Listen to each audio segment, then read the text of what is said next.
अब मोदी जी को अपना विकास दिखाने के लिए तो कुछ बचा नहीं है, तो वहीं पे इनको हनुमान भक्ति और राम भक्ति याद आ रही है। राम आस्था का विषय हो सकते हैं, आपके विकास का विषय नहीं। 9 साल के अंदर जो महंगाई डायन थी ना, आज वो राजकुमारी है, आज वो सिंड्रेला है।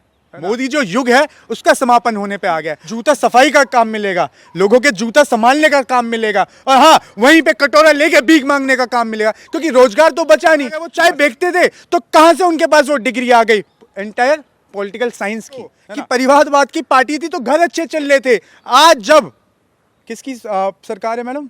बीजेपी की। नहीं, जिनके पति और पत्नी नहीं है ना, उनकी सरकार है, तो लोग परेशान है। इस चीज को दिखाने की कोशिश करें। नमस्कार, मैं ज्योति यादव आप सभी का नेशनल दस्तक पर स्वागत करती हूं। बता दें कि कल हनुमान जयंती थी और इस मौके पर जब प्रधानमंत्री जी ने एक बात कही कि जो है बीजेपी बिल्कुल हनुमान जी की तरह ही पूरे देश की रक्षा कर रही है, तब से कई सारे लोग जो है उस पर टिप्पणियां करते दिखाई दे रहे हैं। क्योंकि कांग्रेस एक तरफ जहां ये बता रही है कि ये लोग रक्षा न जाने किस प्रकार से कर रहे हैं, क्योंकि ये लोग तो लोकतंत्र के समापन की ओर चल दिए हैं, तो वहीं दूसरी तरफ बीजेपी बार बार अपने अच्छे दिनों और विकास में लिप्त नजर आ रही है। मोहित गौर इस वक्त मेरे साथ मौजूद हैं। दरअसल आपको बता दें कि इनकी कई सारी वीडियो जो है वायरल होती हैं। आपको बताना चाहूँगी कि एक युवा है और युवा के तौर पर एक बहुत अच्छे प्रवक्ता भी हैं। जाहिर तौर पर राजनीतिक गलियारों में जिस प्रकार से अपनी बात रखते हैं वो बेहद उनिंदा है। तो मैं चाहूँगी सबसे पहले मैं आपका स्वागत करती हूँ। देखिए, बहुत बहुत शुक्रिया, और आपके सभी दर्शकों को मेरी तरफ से जय श्री राम जी। क्या कहना चाहेंगे आपकी जिस प्रकार से बीजेपी और खुद मोदी जी बता रहे हैं कि वो हनुमान जी है, यानी कि उनकी पूरी टीम हनुमान जी की तरह देश की रक्षा कर रही है? देखिए, पहले तो मोदी जी को और भारतीय जनता पार्टी को मैं ये कहना चाहूँगा कि चुनावी भक्त हैं ये लोग, चाहे ये चुनावी राम भक्त हैं और चुनावी हनुमान भक्त हैं। क्योंकि इनको चुनाव के टाइम पे जब इनको लगता है ना कि इनकी जो मझधार है वो दुविधा में फंस चुकी है, तो इनको राम जी और हनुमान जी याद आने लगते हैं।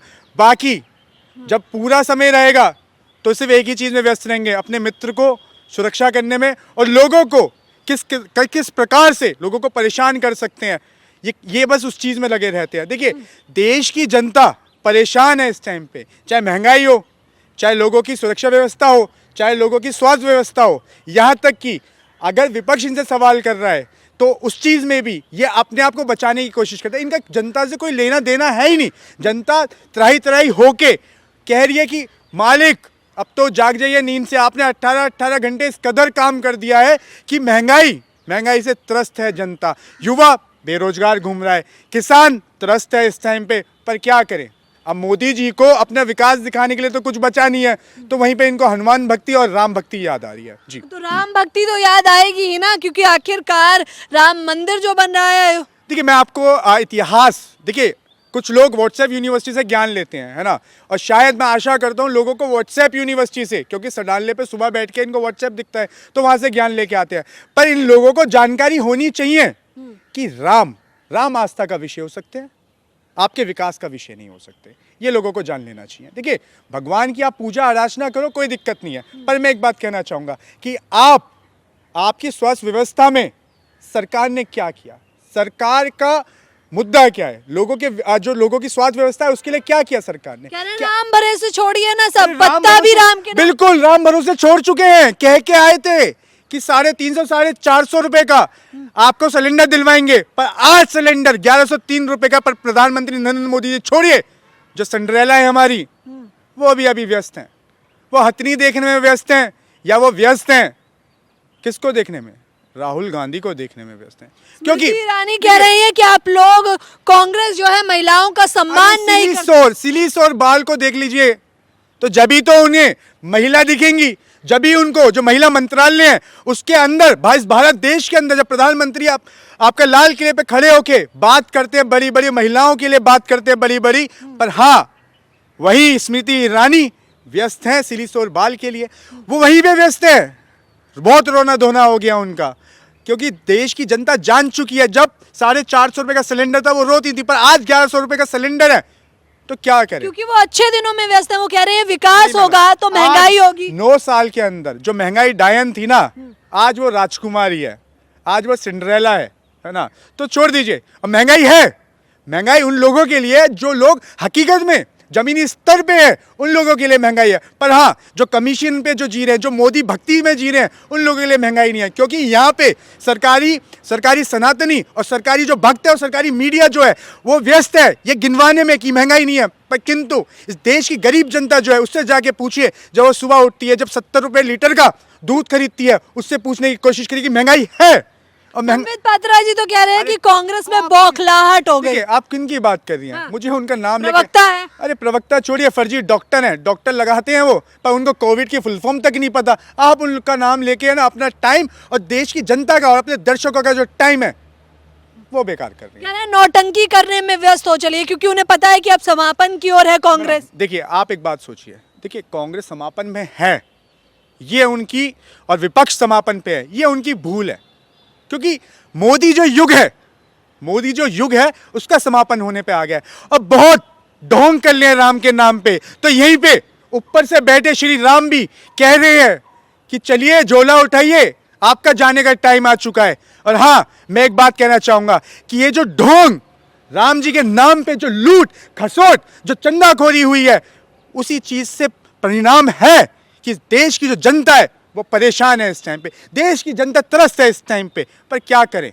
कह रहे हैं राम के नाम से भी रोजगार मिलेगा, राम का भव्य मंदिर बनेगा तो लाखों लोग रोजगार मिलेगा। मैं एक बात, हाँ मिलेगा, जूता सफाई का काम मिलेगा, लोगों के जूता संभालने का काम मिलेगा, और हाँ वहीं पे कटोरा लेके भीख मांगने का काम मिलेगा। क्योंकि रोजगार तो बचा नहीं।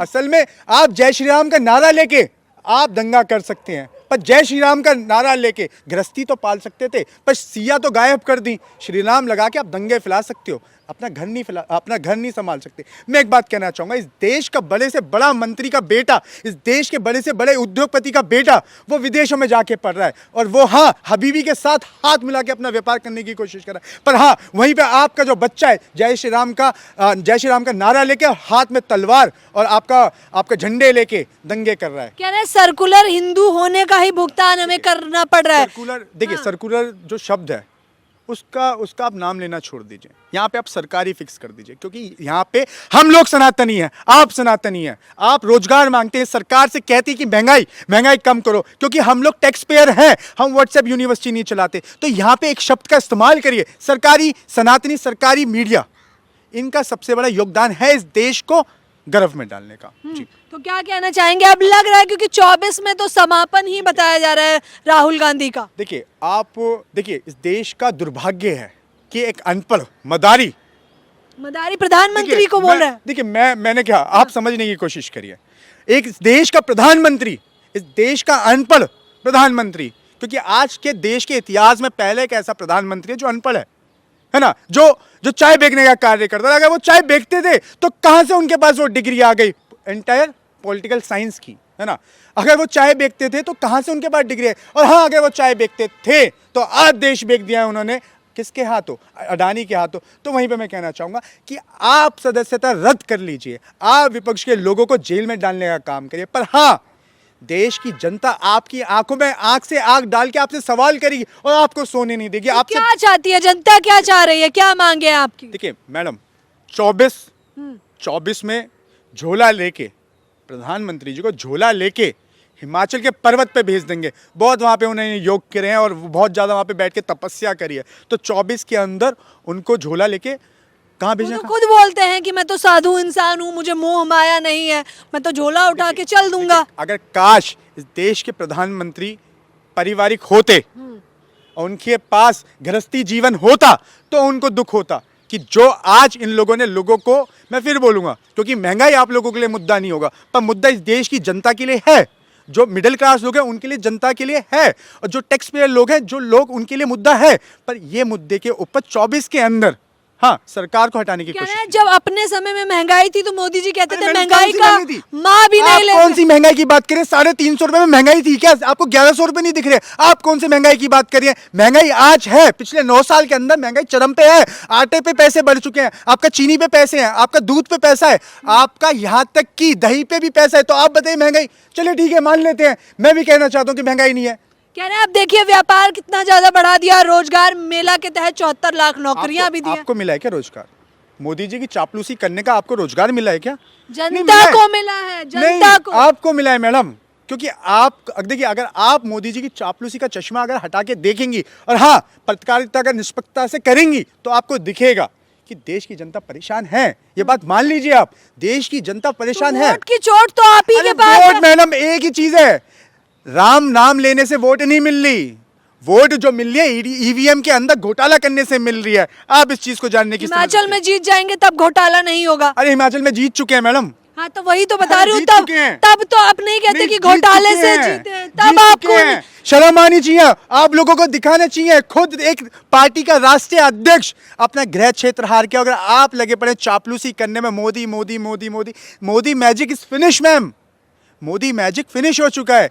देश का व्यक्ति है, जो गरीब व्यक्ति है, और हाँ जिसके ऊपर सबसे ज्यादा ये पार्टी अत्याचार कर रही है, जिसका ये ठेकेदार बनने की कोशिश कर रही है, ओबीसी समाज हो चाहे एससी समाज हो, वो इन लोगों से सबसे ज्यादा परेशान है। अरे खफा है पूरा ओबीसी समाज, और अब तो वोट भी नहीं देगा शायद। कौन कह रहा है? बीजेपी बार बार कह रही है, संबित पात्रा जी तो बार बार टिप्पणियां कर रहे हैं। देखिए मैं एक बात कहना चाहूँगा, देखिए ना ये भारतीय जनता पार्टी ओबीसी समाज की पार्टी है, ना ही ये लोग एससी समाज के समर्थन की पार्टी है। ये सिर्फ और सिर्फ खाली एक ही समर्थक की पार्टी है, वो है घोटाला। घोटाला कैसे करें, वो सिर्फ मित्रवाद की पार्टी है। वो चाहती है, और आपको कांग्रेस को भी तो परिवारवाद की पार्टी कहा जाता है। मैडम सुनिए ना, परिवारवाद वाली पार्टी थी तो घर तो अच्छे चल रहे थे। मान लीजिए इस चीज को कि परिवारवाद की पार्टी थी तो घर अच्छे चल रहे थे। आज जब किसकी सरकार है मैडम? बीजेपी की। नहीं, जिनके पति और पत्नी नहीं है ना, उनकी सरकार है तो लोग परेशान है। इस चीज को दिखाने की कोशिश करें। तो जाहिर तौर पर देख लीजिए कि किस प्रकार से ये बताने का प्रयास कर रहे हैं कि सरकार जितने दावे और वादे लेकर आई थी, अफसोसन ऐसा हुआ नहीं, जिसका खामियाजा किसी और को नहीं बल्कि आम जनता को चुकाना पड़ रहा है। इस पूरी खबर के बारे में आपकी क्या राय है, मुझे बताना बिल्कुल ना भूलें। कैमरा पर्सन तोहित के साथ ज्योति, नेशनल दस्तक। नेशनल दस्तक की आपसे गुजारिश है कि अगर इसको बचाना चाहते हैं तो नेशनल दस्तक को सब्सक्राइब करने के लिए रेड कलर के सब्सक्राइब बटन को दबाएं, फिर बेल आइकन की घंटी दबाएं। नेशनल दस्तक को बचाने के लिए बहुत जरूरी है कि हर खबर को शेयर करें, लाइक करें, कमेंट जरूर करें।